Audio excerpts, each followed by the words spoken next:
From Tally to Cali, It's time to wake up. Wake up! Wake up! Warchant.com is your ultimate Seminole sports source. And this is Wake Up Warchant, presented by Corner Pocket Bar and Grill. One ball, corner pocket. Now here's Warchant.com's Aslan Hajavandi And Corey Clark. Wake up! What is up, everybody? It is Wake Up Warchant, presented by Corner Pocket Bar and Grill, Tallahassee, Florida. Coming up on today's show, Tuesdays with Tom make their triumphant return. Corey, myself, and Tom Lang discuss Monday's practice and let you guys know what we think with the observations. Corner Pocket Bar and Grill is in Tallahassee, Florida. It is cptallybar.com on the internet. Their lunch special today, it's Tuesday. You know what it is. It's Taco Tuesday. So check it out, going on from 11 a.m. to 3 p.m. And then what's going on tonight, Corey? A little trivia. Got a little trivia at Corner Pocket. Not sure I'll be able to make it tonight, unfortunately, to the trivia, but we'll see. We'll see. I can surprise some people. And also, I wanted to point out they're going to have a little, going to have some live music on Saturday night. 85 South, which has been a Tallahassee staple for, I think, 3 or 4 decades. Ooh. A lot of 70s, 80s, 90s covers. So if you're into that kind of music, maybe some 90s country too, maybe, but I think they're mostly rock. Come on out. They always apparently. I've seen them a couple of times there, and they always seem to put on a really good show. So come on out. You know it's been a staple in Tallahassee for about 3 decades? Gene Williams and Warchant.com, the ultimate Seminole sports source. Up and running still, as always, just over on a new network. Everybody listening to this, come on out and hang out with us on our new home. All you got to do is pay $1 for an entire year, Corey, right? Like, this isn't like till the end of the calendar year or the end of the football year. This is an entire year of access for only $1, and you have to sign up for that. Even if you were part of Gene's long, illustrious reign elsewhere, if you want to read what Corey and Ira and everybody else, Michael, Austin, are doing, it's $1. Just that's all we're asking for $1. You don't have to be Joel Davis. You don't have to be a Pillar. You don't have to be a Shane Kirkley, James B., Ray Pereira, Mark, all of our dudes, Eric Angel. Just $1. We'll be best friends.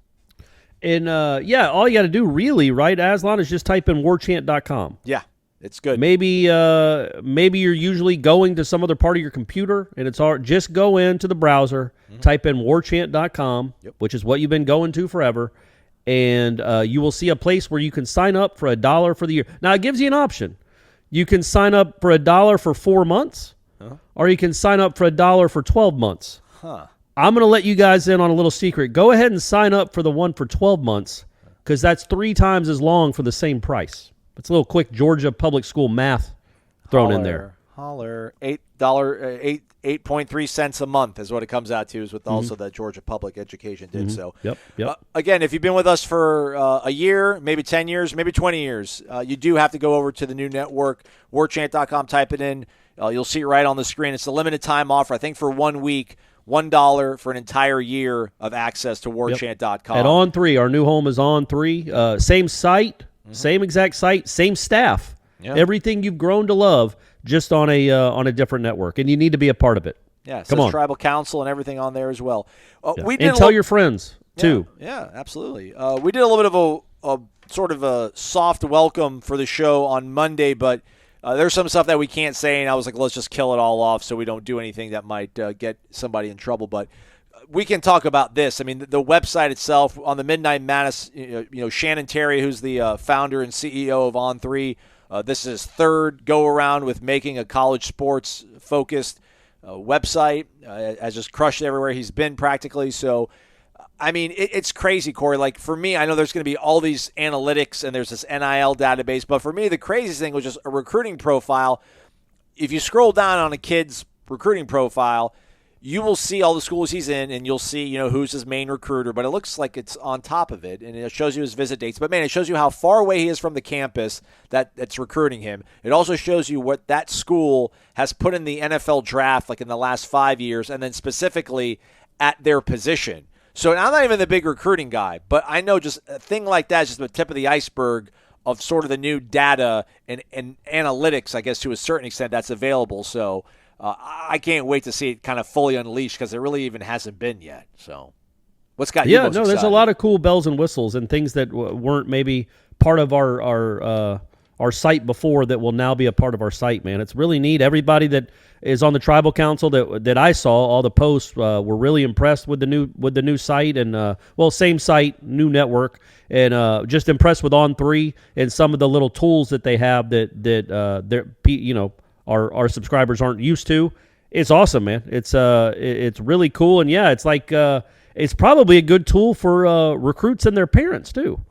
Absolutely. So yeah, but it's also a great tool for you guys. So quit being a baby.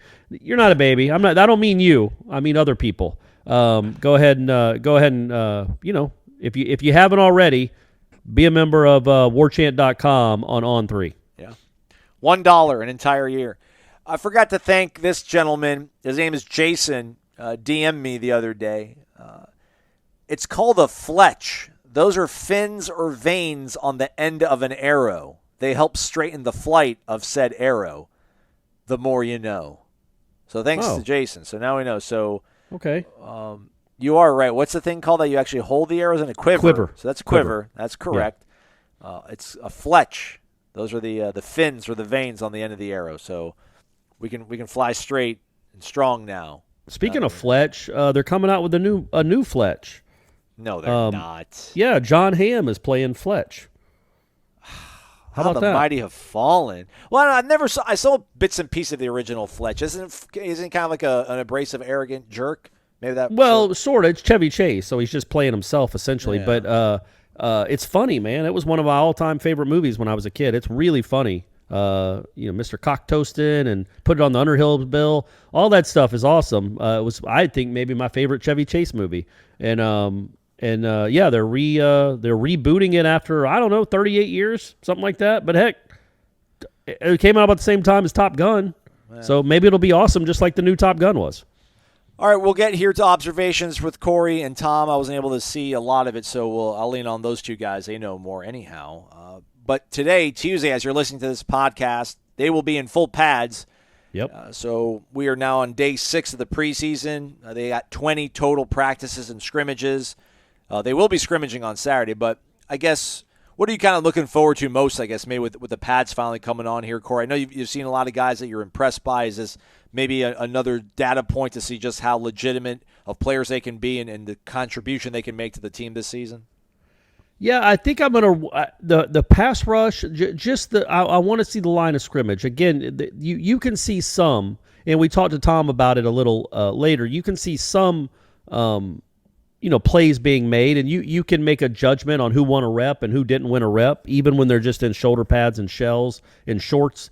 But man, it's real now. So I kind of want to. That's what I want to see is just the physicality, because man, this team has to be physical. It is going to be a run-first team. They hope to be better through the air. They need to be, and they should be better through the air. But it is going to be it's going to be a physical defense, or it needs to be. All defenses need to be, and then the offense is going to have to be physical. So I just want to see the level of physicality. I think that Norvell seems pretty confident. So does Adam Fuller, that it is a physical team. They are going to be physical, but until you see some of these transfers and the young freshmen in pads against their teammates now, you don't know for sure. So I do want to see just, what that looks like. But I expect it to look, like everybody's out there playing hard, because that's one thing they typically do at these practices is play hard. They don't have the most talent in the world, but they usually get these guys playing from whistle to whistle very hard. We've been talking about depth a lot here in the early part of camp, and it is a real thing. I mean, again, I think Ira had asked Mike after Sunday's practice just about, is this the first time you've been able to run 2 fields simultaneously? And, he's like, we tried it, but it just did not look nearly as good as it does now. Like, I love, like, the frontline talent on the defense. I really do. And there's the guys that are running with the 2s that I think, given another year or 2 to get physically more developed, they will be, we can rely on them, and they'll be pretty good players, man. But there's a couple times just seeing the guys that are, like, behind McClendon and behind Briggs, like seeing a guy like Patrick Payton line up against, let's say Jason Turntine or whatever. I mean, but that's just probably a bad example, because everybody's going to look kind of smallish against Jason Turntine because he's a huge human being. But, like, I am kind of a little bit concerned about, like, the lack of size when we're talking about depth at defensive end. So I am kind of curious to see how those guys hold up, whether it's a Byron Turner, who they really like, a Patrick Payton, who they really like, seeing them go up against 320-pound, 330-pound tackles, fully padded, and see kind of what they can produce. Because, again, man, they've Robert Cooper, Fabian Lovett, Dennis Briggs, Derek McClendon. Like, I like those guys. Right? I mean, you like those guys, don't you, Corey? I like them a lot. I do. When it comes to Briggs and McClendon, and Verse for that matter, and getting to your point. Him off. I'm sorry. I left Jared off. I'm sorry. Yeah, but getting to your point, none of these defensive ends have really done anything at this level. Just they haven't. So when you're asking me maybe what specific position, that's absolutely where I'm going. That defensive line, specifically on the edge, I want to see what that looks like in full pads. I want to see if Derek McClendon can make plays in full pads. I want to see Dennis Briggs flash to me. Again, I want to make this very, very clear. For most of the practice, the defensive linemen and offensive linemen maybe are squaring off with each other at some point. At the same exact time, the wide receivers and DBs are doing it, like on 7-on-7. And I'm always watching the 7-on-7 because Tom usually has his eyes on the trenches. So I don't want to make it sound like Briggs is not having a good camp. I don't know. I haven't seen enough to make a statement one way or the other. I do know, like we said, they talk about how special he is. I want to see that now that the pads are on. I want to see what they see in this guy because he's going to have to play a huge role on this team. They literally have 0 proven defensive ends. Like, the thing about Jermaine Johnson and Keir Thomas was, yes, they hadn't proven themselves at the Florida State, but they had proven themselves. They had played in the SEC and started in the SEC and played in big games. Jared Verse started at Albany. Derek McClendon, Dennis Briggs. Dennis Briggs played pretty well last year before he got hurt, but that was 3 games. And then the year before, he kind of opted out half of the season, and the year before that, he was a freshman. So he still hasn't yet this is his year. Same thing with Derek McClendon. Just want to see, now is the time to start seeing these guys. You hope, and it's always goofy, right? Because if you want to see them wreak havoc, but do you really? Because then you might wonder how good your tackles are. So that's always the balance you have to strike when you're practicing amongst yourselves. But I do want to see these battles because the tackles, Robert Scott's an anchor. I think he's a mainstay. Dude, there was a play that I was able to see on Monday. I'm sorry to interrupt you there, but I don't even know how long the ball had made contact with Jordan Travis's hand, and Robert Cooper had his hand across the line of scrimmage and was pulling on his jersey. It was remarkable. Yeah. It was remarkable. Yeah, no, you know what you got in those two in the middle, Cooper and Lovett. You know what you got there. Got to see the younger guys take a step behind them. The Malcolm Rays of the world. Jared Jackson's not exactly young, but he's hasn't really done much here, but he's got potential, so you hope he can take a step. But, yeah, those defensive ends, and then Patrick Payton, I think, like we talked about, I think we think Payton is the guy that would play the most out of those young guys. But what do the other guys look like? Byron Turner overdrive. What's he looking like? What's he going to do once pads are on? These are the guys that, because you got to have depth. You can't just roll with 3 guys. I mean, last year they got really kind of lucky. Jermaine Johnson played more snaps than probably anybody in any defensive end in the country. Keir Thomas played a ton. They didn't have a ton of depth. They didn't have a lot of depth last year. But this year, you can't assume that your top 2 defensive ends are going to be healthy the whole season and not banged up. So you've got to develop some depth. And really, none of these guys have accomplished anything, like I said, at this level. So that, to me, is what you start watching a lot more now that full pads are on. All right. Well, that's what we're looking forward to. Let's look back real quick here and talk about what happened on Monday. Corey, Tom, and myself, to a lesser degree, talk about Monday's practice observations right after this. It's been a while. Let's get back to it. It's the season. Camp is back in session. So we got Tuesdays with Tom Lang, Director of Original Content for warchant.com, as well as the Executive Producer for The Jeff Cameron Show, which can be heard 1 to 3 o'clock every day, except for Tuesdays, because Headlines is on 93.3 FM, as well as Warchant TV, the YouTube channel. Tom, are you well rested yet? Well, actually, you're not, because we're recording this, before that. But just pretend you are. You feel better now and everything, right? You made it through Midnight Madness, JCS show, watching practice, feeling good. In this fictional land of Tuesday, yeah, I feel great. At the time of recording, we've got an interview and a chat with you fine fellows to go, this is good. I like this weekly hit, and then little observations to go, and then it's nap time for old T. Lang. Oh, nice. Speaking my language, Tom. There you go. Tom, you have to be my proxy today in battle with Corey. I missed most of practice on Monday because I was, getting used to the new site, which is, it's still warchant.com, everybody, but, obviously we're using a new network, so it's a little bit of different process we have to go to get stuff up, but you don't want to hear about that. And Corey was really excited. Corey, was really, really upbeat about the offense, and, me being Grumpy McGrumperson, I'm like, well, let me get a look at these last two periods and see what I can nitpick. I thought the defense closed out that overtime period quite well, but what was your overall takeaway from Monday's practice? Do you agree with Corey, or do you want to take the negative position, the minority report here over on my side of things, and be like, maybe they didn't outshine, or was Corey's eyes on track on Monday? I think the skill position players had a nice day on Monday. Just looking at the line and the battles in the trenches, it's going to be tough to run on this defensive line if you're not Florida State, if you're most programs in the country. So you've got to keep that in mind when assessing the ability to gain 3 and 4 yards straight ahead on a given play. But I thought the defensive ends, if we're just talking generally and not getting our credentials revoked, I thought the defensive ends had a very nice day in different segments of practice against the tackles. That's going to go back and forth. But one of the guys that I wrote about in the roundtable, which I believe is live right now on the site, the Warchant roundtable, I wanted to see more out of Derek McClendon.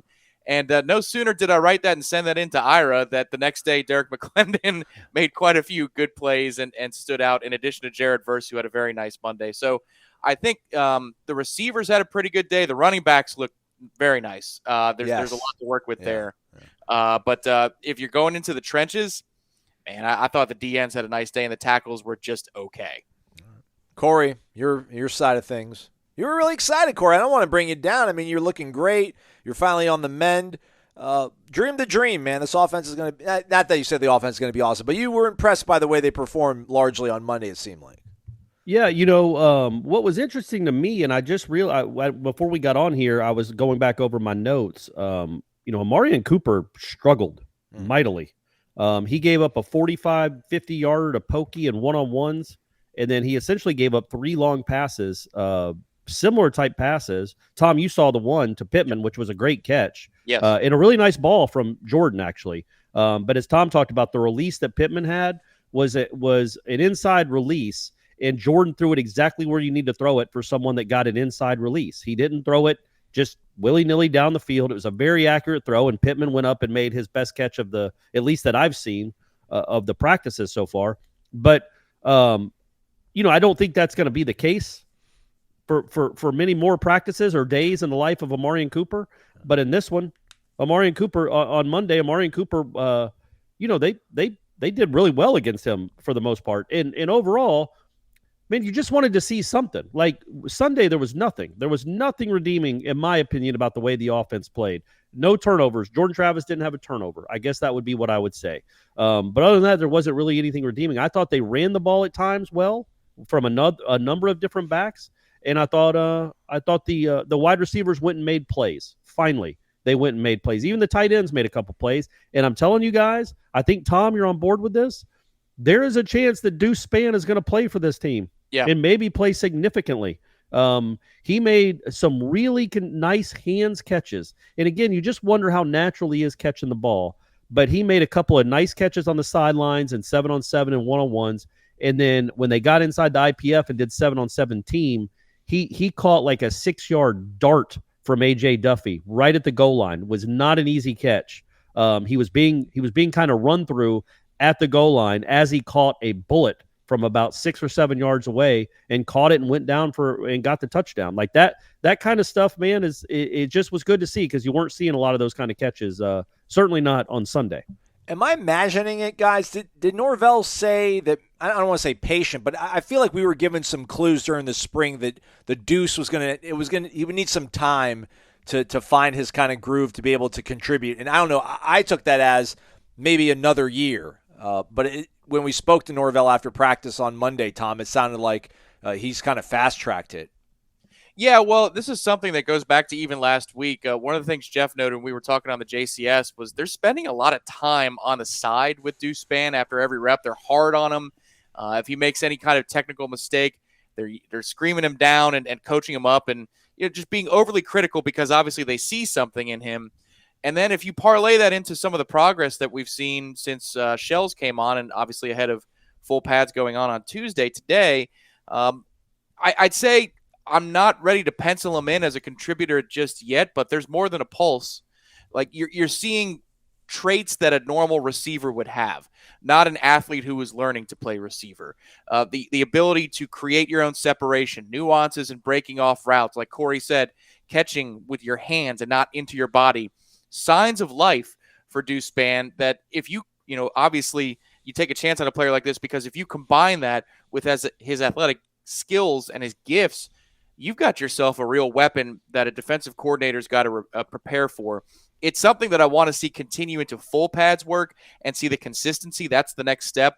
But there's more in him now, Aslan, than I thought we would see. I think Norvell was trying to slow play it because maybe he didn't even expect it.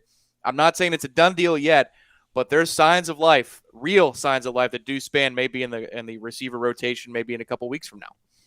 I want to bring this up to you, Corey. Our guy Grumpy BK, who is now over on the On3 Network, warchant.com. We're up and running, kicking it. Everybody, it's $1. Everybody that's listening to this, $1 whole year. Come on over.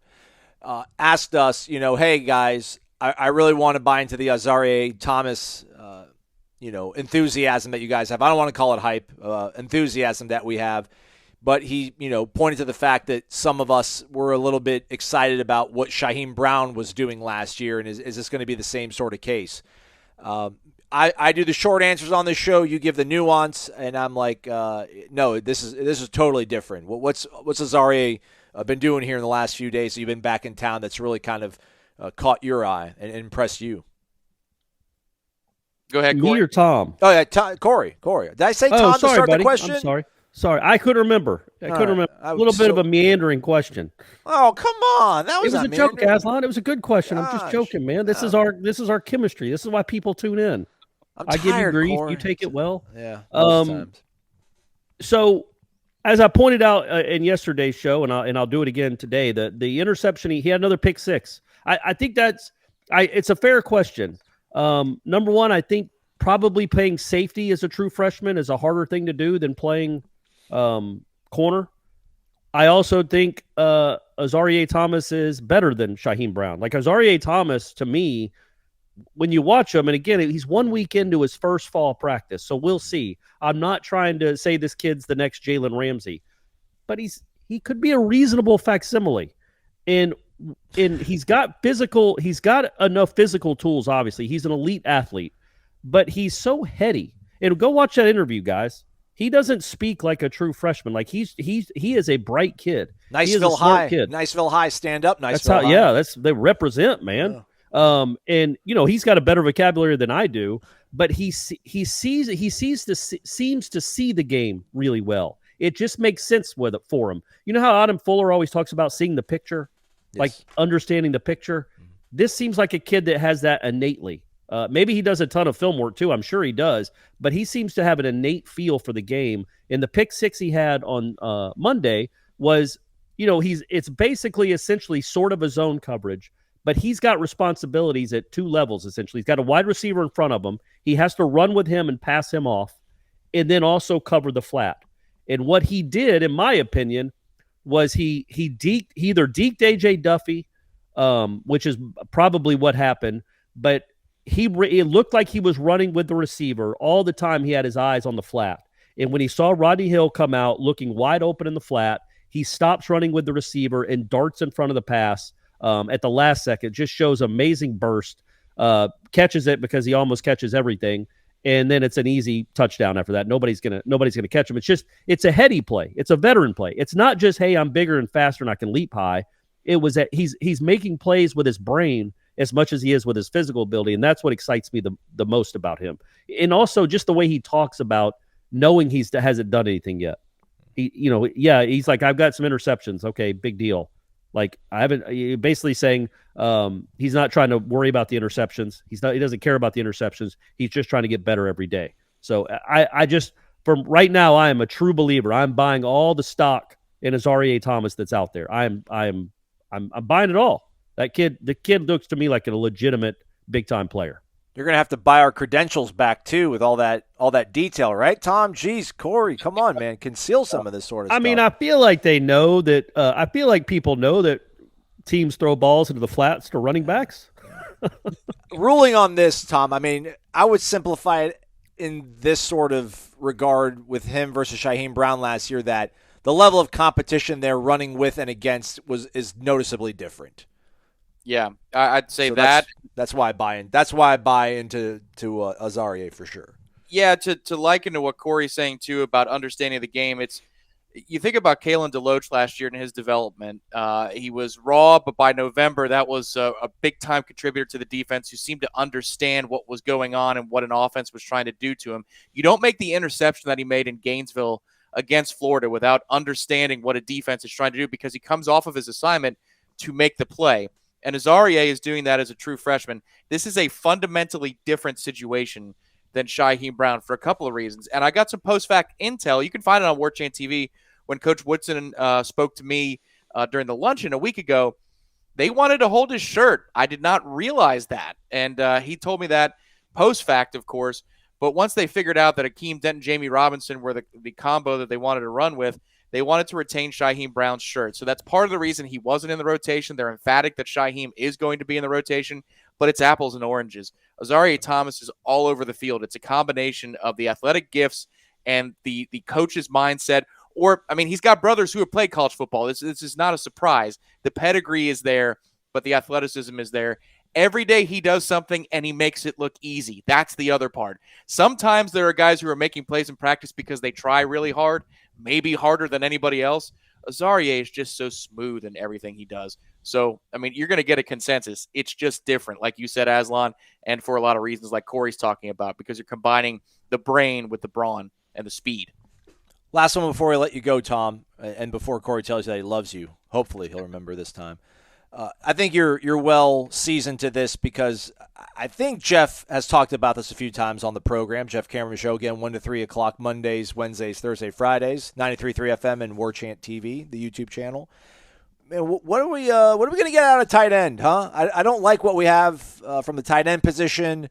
I don't know what we'll get when one of those guys returns, but how is that going to manifest itself with this offense if they can't get more out of that position, or we're going to get what we're seeing now? Again, I know it's only 1 week, but I mean, there's a lack of consistency, a lack of game-breaking plays. There's not a lot at the tight end position right now. How will that manifest itself if it's not able to improve here by the time we roll into New Orleans? Well, if it continues down that line, then you're just not going to see a whole lot over the middle offensively. And that's one of the criticisms of a Jordan Travis-led offense, is that the middle of the field's not open for business. If you had a decent tight end, it automatically opens up in a big way. I have seen a pulse from Marquise Douglas. Every once in a while, he makes a play, and he uses that huge frame that he has to make a play down the field in the passing game. I think, obviously, the body type screams he's more of a blocker than anything else. But it's just, you have a lot of guys who can do one thing but not the other. And what's really frustrating about that in this particular offense is those one-on-one matchups are there if you just have somebody who is above average at all things. They don't have to be great at any one thing. If they're just above average, cerebral enough to make blocks, agile enough to do so in either the backfield or on the end of the line, and then they've got a decent set of hands about them, they would play like a fair amount. And it's something that I'm not closing the book on just yet, because I've seen some improvement from some of the players, and some of the other guys like a Brian Courtney just still needs to develop and get stronger and bigger in order to be in that conversation. But this offense would be so much more multidimensional and dynamic, because it's a type of offense that should feature a player like this. Like, thinking back to Gabe Neighbors from a few years ago, if that dude was in this offense, everybody in the conference would know who Gabe Neighbors is. It's really frustrating. Corey, you want to tell Tom you love him, or you got anything you want to ask Tom before we let him go? Tuesdays with Tom, back full strength?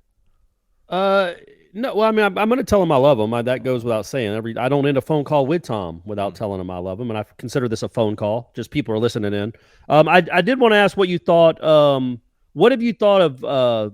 What have you thought of AJ Duffy through the first week of practice? Oh, man, you're going to put me in that position? Because Aslan and I will have talked about it, and we'll continue to talk about it. It's his development is really important. Probably not for this season, but for the future of this program, developing that kid is of the utmost importance, I think. So I'll start by saying he's getting a lot of opportunities. I think they want to know what they have out of A.J. Duffy, and so he's getting a lot of opportunities. I've seen some things I like, but you can hear in the tone of my voice. Like I'm not trying to hide it. I was hoping I'd see more of a leap to where if an emergency situation arose, I'd feel good that A.J. Duffy could at least, move the ball forward a little bit. I have not seen that consistency out of him just yet. He did something on Monday that I really liked, which is even though he was a little bit late on a throw down the field and it was a productive play, he climbed the pocket. And Corey, we've watched a lot of pro and college football together over the years, and that's one of the things we talk about in the dynamics of playing the quarterback position. Don't freak out if you've got clean and clear space in front of you. Climb the pocket. You don't always have to flush outside the tackle box.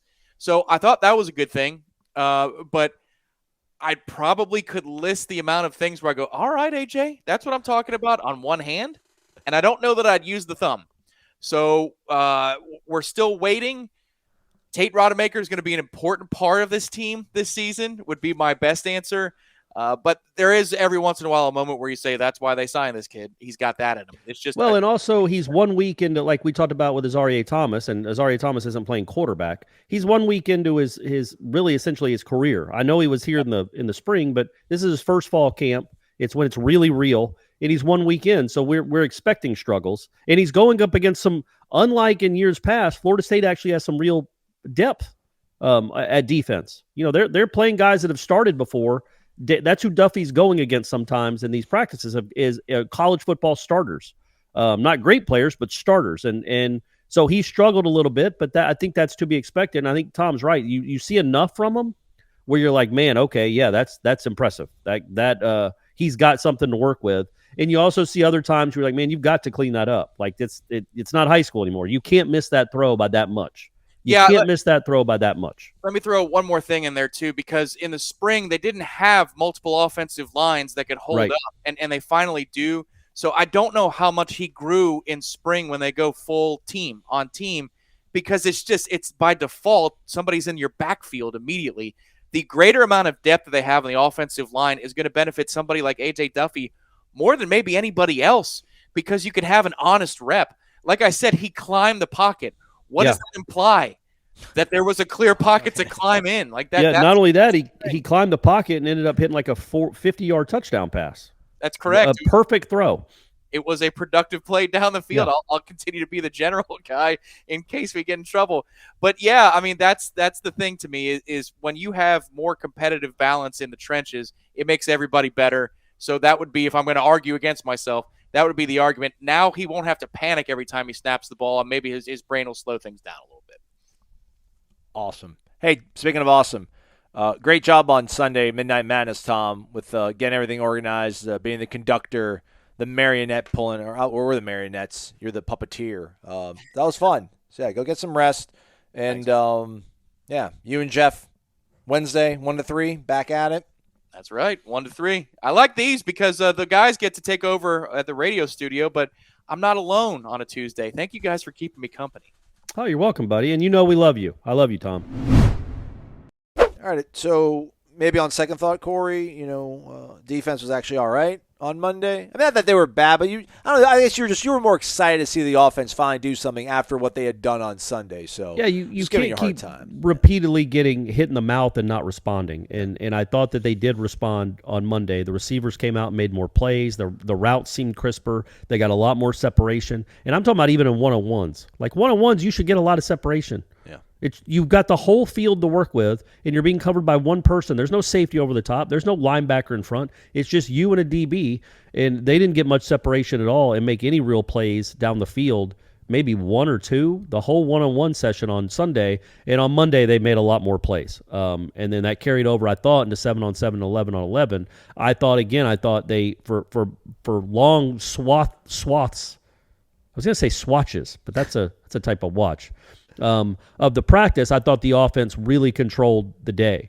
But at the end, the defense did bounce back. And so you guys know what they were practicing at the end was essentially first and goal drills, I would say.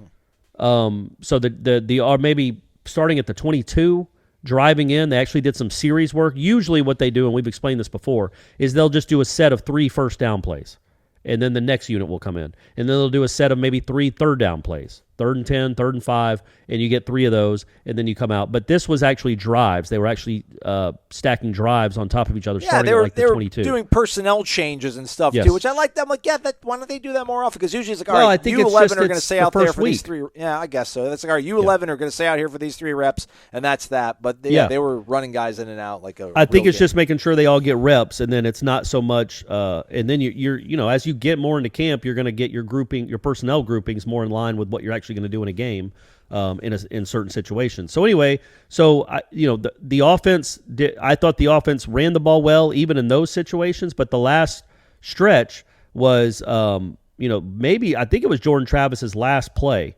and I'll be sort of specific and also vague. I'm going to say that Jordan Travis took a snap and immediately had a lineman almost being pushed into his ankles. And he had to dodge that lineman. I can't say for sure. I didn't ever get to see it. I think it was Robert Cooper doing the pushing. That was my just using my context clues of who was on the field and where they were stayed, but I don't know.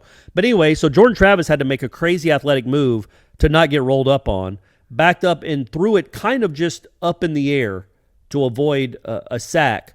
But he had one-on-one with Marqueston Douglas and Renardo Green. And Renardo Green must have leapt legitimately, I'm going to say, it seemed like he leapt 38 to 40 inches. I mean, his feet were, it was just a great, and he intercepted it. It was just a great play. He went up and intercepted it. And now that's kind of an athletic mismatch when you're throwing basically a jump ball to a 265, 270 pound tight end against a 190 pound DB who can probably leap a little better. But it was a great play, and it was a good way. That whole last series, Cooper, who did not have a good day, forced an incompletion, had really good coverage on a fade route, and then there was another pressure, and then that one ended up. The guys on defense that are playing against Jordan Travis. We don't call him first team around here. You know what we mean. Mm-hmm. Renardo Green going up high like that and intercepting it was really a really nice play. And look, we can mention it because Coach Woodson mentioned it. They played the whole day without their 2 starting safeties. So that lends itself to maybe not being at your most crisp too, right? Yeah. Like Jamie Robinson didn't practice, Akeem Dent didn't practice. So the backup safeties were getting really valuable reps, and Woodson's very excited about that. But, when Jamie Robinson's not practicing, we don't think it's anything serious. Right. That's what Woodson said. And we've seen him out there, by the way. When you don't have Jamie Robinson, who's one of the best safeties in America, that can hurt what you're doing as well. But overall, the offense won the day, I thought. But it wasn't like the defense just got murdered. It wasn't like the defense was just a sieve and couldn't stop anything. It wasn't 2020 versus Louisville or something, or versus anyone really. They had their moments and made some plays and got some turnovers, which was good to see. It was a nice back and forth. I just think the offense won it. I say this with absolutely no knowledge of anything going on in this regard. But if you're a guy like Jamie Robinson, you could have maybe gone to the NFL. You could have maybe put your name in the transfer portal just to see what was out there financially in terms of NIL, and you do end up coming back. Like, do you think part of it is you can obviously maybe get some NIL here now, but could you maybe go to the coaches and be like, I want to be able to take a day off once a month? Could you do that? Or that's not something you think a coach would never go for? Again, we think they'll be back. There's nothing. There's no sort of indication that there's a serious lapse of time here. But like, what would Coach Clark do if a guy came to you with that? Like if someone's dad was like, hey, all right. I think what I would do, if they did that, it might bother me, but only because it was asked. Because I would be doing that on my own as a coach. You know what I mean? Like I'd be like, look, Jamie, we know what you can do. Yeah. And I would do this the same with Cooper and Lovett, and maybe Bethune a little bit too. Like you want everybody that's going to play a lot to have chemistry with each other. I get it, but with somebody like Cooper and Lovett, it's okay if you sit them out for a practice and let them rest their bodies. One less day of them having a chance to maybe suffer an injury. I don't think there's anything wrong with that with these veterans that can play. And Jamie Robinson is one of those guys too. I don't think there's anything wrong with saying, and that's not what happened here, I don't think, but I don't think there's anything wrong with saying, yeah, man, we're going to give you, you practice today, you're off tomorrow. We've got to get these other guys reps. We know what you can do, but you also don't want them to just miss a bunch of practice. You've got to develop chemistry with the guys you're playing with, and you want the guys that are going to be playing the most on the field to be on the field together a lot going. And it does help that it's Duquesne in that first game, though, right? Yes. Like you don't feel like you're rushing. You're in scramble mode. We got this. We only got 20 days, whatever it is now. What are we, 24 days away or something from the opener? August 27th. So you're listening to this. 25 days away. Yeah. So Fred Biletnikoff Day is away, everyone. That's an easy one. That's an easy one around here. Well, I don't know. I think I would. Whoa, what? Well, no, man. Ron Sellers had a better FSU career than Fred Biletnikoff. I mean, what did we talk about the other week? Six tutties in a game? I would also take Peter Warwick over Biletnikoff and probably Rashad Green as well. Okay. Well, but he's a goat. But no, it doesn't work that way. It seems like an oxymoron, though. It means greatest of all time, not you can't be one of the greatest of all time. You're one of the greatest of all time. It's one of one. But I can't remember where I was going with it. Oh, so yeah, you look with Jamie. I'm not worried about Jamie Robinson. To answer kind of the question, I'm not worried about Jamie Robinson missing playing time. This guy's played a ton of football. Yeah. He was really good last year. He knows what he's doing. I do need him. I would like him in the next week or so to start getting a bunch of reps. And then I definitely want him to play at least the first half against Duquesne. Hopefully you're up big, but you're playing for bigger things than the Duquesne game, and you've got to make sure all your pieces are ready to go. But yeah, I wouldn't worry about. I mean, this was the first day of August. Yeah. Jamie Robinson and Akeem Dent missing practice. I would worry if they were missing practice the first day of September. All right. I buried the lead, by the way, everybody. Which. Shocker, Aslan buries the lead. One of the coolest things that's going to be happening here with warchant.com now that we're supercharged by the Next Generation Network, which is on 3, is that game days are going to be awesome. They're already really cool because we had a pregame show, Jeff and Tom, 2 hours on home games, 1 hour on away games, getting you ready for what was going to be ahead for Florida State. And then the postgame show has been around for the last 2 years with Gene and Tom, and that's been awesome, win or lose. But then it's like, what are we going to do during the game? And then Ira and Gene are like, how about this? So we're going to have Dominic Robinson of 4th and 14, the original fame. Right. He's going to be a game analyst for us here at warchant.com. So during the game, we will have a watch-through. First half will be Dominic and myself. Second half will be Tom and Dominic, because basically we're trying to give Tom a little bit of a break. He's got to do a pregame show. He's got to do a postgame show. We don't want to have to be in front of a computer for 9 hours watching a football game as well throughout all that. So I'll give him a little bit of a spell in the first half and just yell stuff at Dominic like, draw, why not a screen? Run a screen. I do think we should, and we did it on the Midnight Madness show to an extent, but I do think people, because we have a lot of younger listeners, and when I mean younger, I mean 46 or younger, that listen to this show. Dominic Robinson played almost 20 years ago now, so I'm sure we have a lot of listeners who might not be familiar with him because again, he didn't play in the NFL. He wasn't an all-time great at Florida State, but he has a really unique perspective. He was a super duper high school recruit out of California, one of the biggest names in the country. I think his class was 2000. It was the year before Lorenzo Booker and Leon Washington and that crew. So I think it was.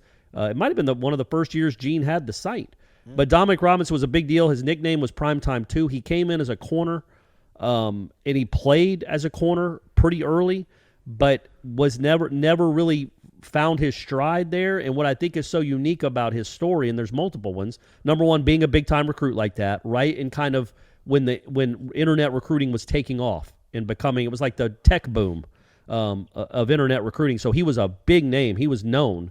So not only being that, a big-time recruit, but also the fact that halfway through his career, or at least going into his last season, they switched him to wide receiver. So he played multiple, but he played, on both sides of the ball at Florida State. So he really knows the game because he's been on both sides of it. And as Aslan mentioned, I hope you know this, but if you don't, the original 4th and 14 was 2003 versus Florida. They're down in the swamp by, 3 points, 4 points. 34-31 we were down, yeah. And it's 4th and 14, and our man Chris Ricks fires I'd call it a laser, I guess. Yeah, it was a bullet, man. It was a nice throw. It's just dart. his arm angle was always so weird to me, goofy. It's like he was a second baseman turning a double play. He kind of threw from the side a little bit sometimes. But a rocket shot to Dominic Robinson on a 4th and 14 play that got the first down, and on the very next play, he hit PK Sam for the game-winning touchdown. Dominic Robinson also had a touchdown catch earlier in that game in the first half. So the guy made plays in the swamp. He scored a touchdown in the swamp. He also played corner. He played with some unbelievable talent at Florida State. If you remember those teams, they didn't accomplish what the teams of recent history had at Florida State, but they were very, very talented. So it's if you didn't listen to it, go back and watch. If nothing else, just his segment. You'll get an idea why we're so excited about it. I think it was Gene that pointed it out. He knows more about football than any of us, clearly. He coaches football now to this day. He coaches football. He understands football. He played it at a very high level, but he talks like a normal person. So He makes it palatable for non-football nerds to understand what he's saying. And he's also a huge Florida State fan. So that's what I think is really exciting, is getting his insights throughout the course of a game about what the offense is trying to do, maybe who ran what maybe the concept of this play was, and whether it was run correctly or not. And he can comment quite convincingly and with real knowledge about defensive back play and wide receiver play, because he did both at a high level. So that's really cool, man. That's really neat. He was class of 2001, by the way. I looked that up. Okay. One of the best cover corner prospects in the nation, picked off 10 passes as a senior and broke up 20 others and had 93 tackles. He picked Florida State over Tennessee and Washington. There you go. And those were really good programs back then. So not really so much right now. And we won a national title after they did. Yeah, so. Florida State's done a heck of a lot more in the last 20 years than either one of them. Yeah, so. It's going to be great, everybody. Join us over at warchant.com if you've always thought about it. Again, man, Corey mentioned this on yesterday, which we ended up cutting out. Like, I get it. Money's money. When I first signed up for Warchant, it was such a weird – it was like, what do you mean you're paying for something on the internet? It's like, yeah, I know, but I love Florida State. I want to know what's going on. But now you subscribe to everything on the internet. Y'all have 30 things you don't even know just getting taken out of your bank account every month. This is $1 for an entire year. So yeah, even if you still have a membership to another site, another network, and you just want to try this out, you've always wondered about, man, I like listening to Corey, or I like listening to Aslan, but I don't know if I need to read their writing or watch Aslan's other videos. It's literally $1, and it's a test drive for a year, and I promise you should be entertained, but you're also around other Florida State fans, and if you get mixing it up on the tribal council a little bit, there's just it can be addictive, but it's certainly the dollar value is certainly well more than $1. I mean, the monetary value of what we provide is well more than $1, especially looking at other sites. But you get it for $1 for this promotion, limited time. But so take advantage for real, because like we said, we didn't want somebody that had just renewed a membership to one site or another to be like, well, I'm not going to spend another $100 on this other site. Well, that's why we're giving it to you for $1, because we don't want you to have to do that either. So take advantage. Come join the fun. It's for everybody. It is for everybody. On behalf of Tom Lang and Corey Clark. Oh, you sound like a captain on an airplane. On behalf of the flight crew. Yeah. I goofed that up. Thank you. All right, that's a wrap for us. Headlines is coming up 1 to 3 o'clock. Ira, Jeff, and Corey. We'll have another podcast for the rest of the week. We'll probably do Renegade Express Thread. We'll probably go up later tonight. We'll record it on Wednesday because they'll be off on Wednesday. That'll give us something to talk about for your Thursday show. So be on the lookout for that. Everything's over at warchant.com. Recruiting, everything from practice, Warchant TV. Thumbs up, subscribe to us. on everything you possibly can. For Tom and Corey, I'm Aslan. Thank you for listening to Wake Up Warchant, presented by Corner Pocket Bar and Grill.